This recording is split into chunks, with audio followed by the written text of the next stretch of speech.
CTV News at 5 with Hudson Mack. Ferries is losing money and ridership's at a 21-year low, but executives at the fleet enjoyed a big salary bump last year. BC Ferries has released its summary of executive salaries, and at the top of the list is the CEO, Michael Corrigan, who replaced David Hahn at the beginning of the year. The report shows Corrigan was paid more than $915,000 in the last fiscal year, nearly double what he'd been paid in his former position of Chief Operating Officer. The amount, however, includes a one-time payment of nearly $230,000, which was paid out to Ferries executives for cancellation of their long-term incentive plan. David Hahn has retired from the fleet, but his final year on the payroll in this fiscal year totaled more than $1.1 million. The report also shows that BC Ferries has about 1,000 employees paid more than $75,000 a year. The government-owned company lost more than $60 million in the last fiscal year. A former Columbia Fuels truck driver is pleading guilty to some of the charges against him after he crashed his tanker on the Malahat last spring and dumped 42,000 litres of gasoline and diesel fuel into the Goldstream River. James Allen Charles Smith appeared at the Western Communities Courthouse this morning. He pleaded guilty to dangerous driving and violating the Fisheries Act. The 34-year-old is also charged with impaired driving and driving with a blood alcohol level over .08. Smith is back in court on August 23rd.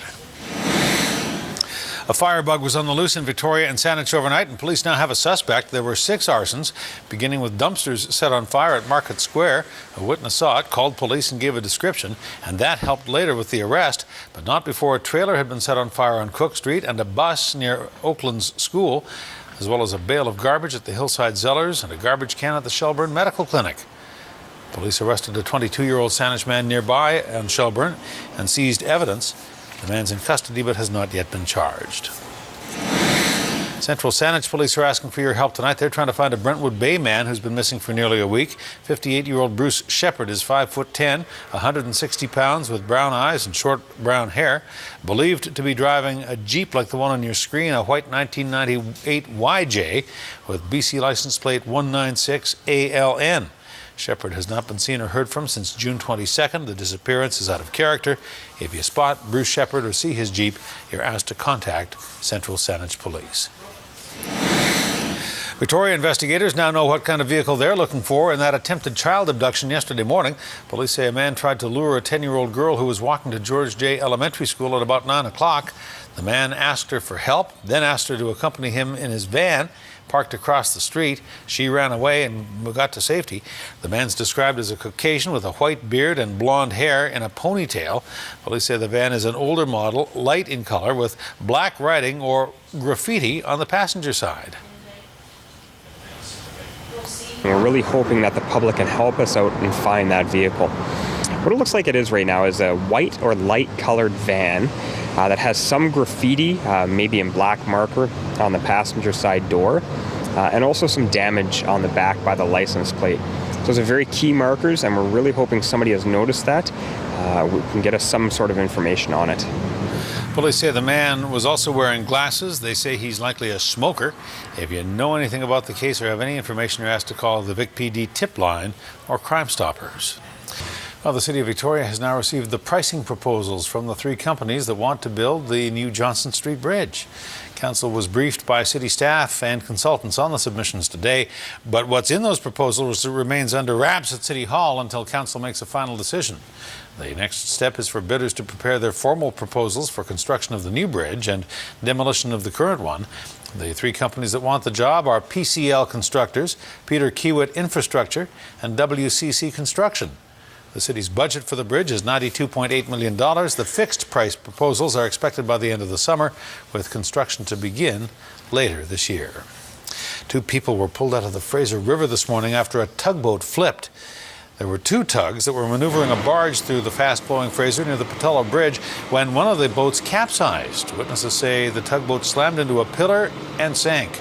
A lone crew member aboard the tug was pulled out of the frigid, fast-moving waters. A second person was rescued from the barge after it went barreling down the river. I think the situation was largely because of not so much human error, but the river running as strong as it's running now, and the tidal action as well. I'm sure there's always some marginal involvement, human error, but I can't really comment on that. I don't know the details. One man was taken to the hospital. Rescue crews say the water is flowing so quickly now they had very little time to attempt a rescue. The BC River Forecast Centre has issued a high stream flow advisory for the Fraser. Meantime, the Federal Fisheries Ministry is putting on a defensive wall and pushing back as it gets ready to shut down the Kitsilano Coast Guard base. The ministry says 72% of the calls to the Kits base are for non-distress incidents. It says the base handled only 36 distress calls last year. The Fisheries Minister says taxpayers expect the Coast Guard to perform life-saving operations, not to help boaters who've run out of gas. The federal government has added a new inshore rescue boat in Vancouver, and it says it's going ahead with the Kits closure, and it will increase funding to the Coast Guard Auxiliary as well. Victoria Police, meantime, are gearing up for Canada Day as well. The department is preparing to police more than 40,000 people descending on the inner harbour, as they always do, to celebrate. Vic PD says it'll be doing everything in its power to keep Canada Day a family-oriented, fun event for all. Officers will set up roadblocks and check stops and will randomly search for any open liquor.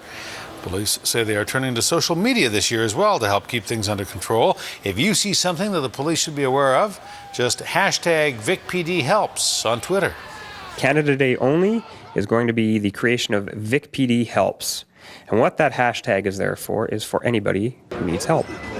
We're certainly still encouraging people to call 911 to report an emergency if that's a necessity, or call our complaint line. But if you're out and about and you see some information that you think the police need to know about, tag your tweet with VicPDHelps, and on Canada Day only, we're going to have somebody monitoring that and being able to send officers to respond to those things. BC Transit will also be cracking down on Canada Day. It says absolutely no alcohol will be allowed on its buses. Well, next time you drop a letter into a post box or send a package out, you might want to ask for Canada's new Olympic stamp. Canada Post unveiled its new 2010 London Olympic stamp at the Elk Lake Rowing Club today. The new stamp highlights Canada's rowing team, featuring 2 rowers pulling across a maple leaf. Canada was allowed to produce the official stamp for the 2012 Games because Vancouver was the host for the Winter Games. The Post Office says it chose to profile the rowers to showcase the strength of the team. Yeah, for Canada Post, our stamp program is really about featuring, great Canadians, our culture, our history, our heritage, and obviously the 2012 Olympics. Rowing is a big event for our Canadian Olympic team. We've never featured rowers on a stamp before, so it was, with the strength of the team, it's only obvious that it's a good choice to profile. And you don't have to wait till the Games to get yours. The Olympic stamps are available at postal outlets right now. Real-life episode of Monster Machines played out in Victoria's Songhead neighbourhood this afternoon. A giant tower crane was taking over the skyline. Those afraid of heights need not apply. Crews were up there installing the crane's jib and the counterweights. The freestanding crane will rise 84 metres over the Victoria skyline and will have a 71-metre boom once it's complete. The tower crane has been brought in to help complete the promontory building. Construction crews say by this time tomorrow, the crane will be ready to make its first lift. By this time tomorrow, it should be operational. 2 more major components and several counterweights and controllers, etc. So probably another 10 lifts, 10 to 12 lifts, something like that. And just looking forward to pouring our first bucket of concrete and getting construction really rolling. And get used to the sight of it on the skyline. The crane will call Victoria home for the next 16 months. Crews say it's the largest crane operating on the South Island. Transportation Safety Board of Canada has released the results of a 3-year investigation into fishing safety.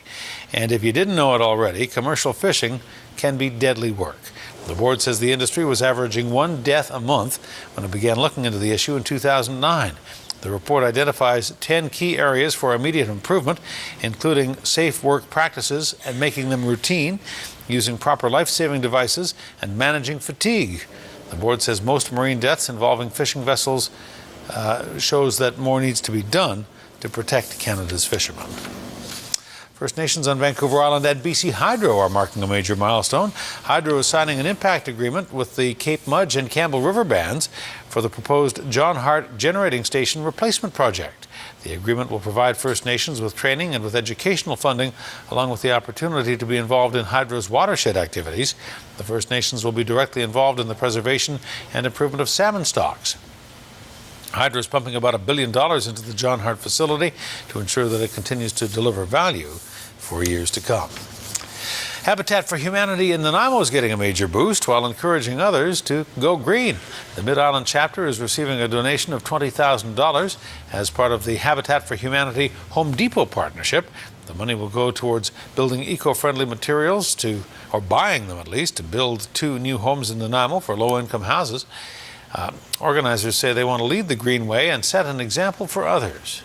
Well, we should be leading an example in our home building practices. They should be as green and efficient as they can be, so that the low-income families that do receive our homes, they can actually operate those homes efficiently. So our restore actually should also be following the same model. We are trying as much as we can to be efficient, green. We recycle products here in the restore. We're saving tons of things from the landfill, and we're supporting our charity and the mission of our charity to build homes for low-income families. So it's a really important factor for us to be building green and living green and working green as well.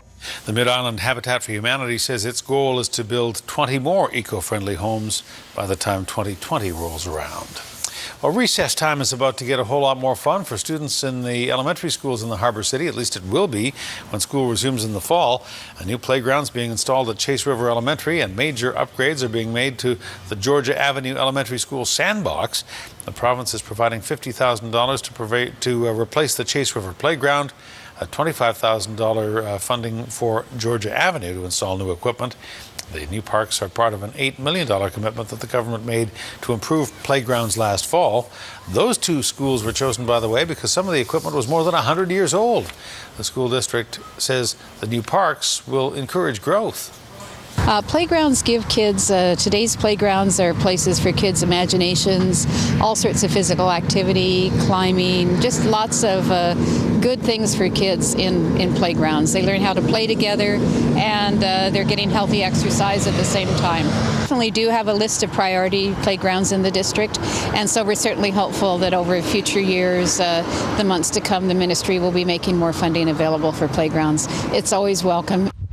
The schools say they're excited because in the past, parents were responsible to raise money for playground improvements. So far, though, no date has been set for construction to begin.